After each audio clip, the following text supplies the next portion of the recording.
আকলিমারে নিয়ে ওয়াজ চলতেছে, আকলিমারে মেনশন দেন।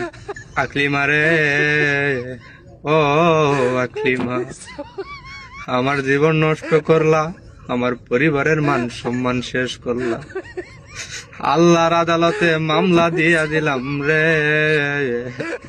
আমার আল্লাহ ছাড় দেন, কিন্তু ছেড়ে দেন না। এ আকলিমা, তুই পৃথিবীর যে জায়গাত ফলাইয়া থাকস নাই কেন রে? তুই এই ছেলের কাছে তাড়াতাড়ি চইলাই আয়, নাইলে তুই ধ্বংস হইয়া যাবি। এ আকলিমা, তুমি একজনের মনে কষ্ট দিয়া জীবনেও শান্তি পাইবা না। তুমি তাড়াতাড়ি চলে আসো, যদি না আসো রে তুমি এই দুনিয়াতে ধ্বংস হইয়া যাই। ও মেবাই গো মেবাই, আমি সেই আকলিমা, বিশ্বাস করেন আর নাই করেন গো মেবাই।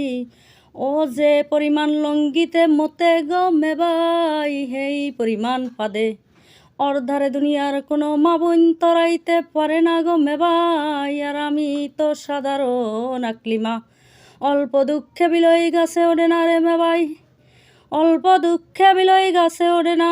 অবশেষে মুখ খেললাম, কারণ এতদিন কিছু কই নাই, কারণ ওর মান ইজ্জাত না থাকতে পারে গো মেবাই।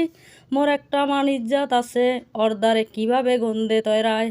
আমনে যদি বিশ্বাস করেন মেবাই, থাকতেন একদিন ওর দ্বারে গন্ধের ঠেলায় বেহুশ হইয়া যাইতেন। ওর কাছে হোকালে জামুনারে মেবাই, পরকালেও না।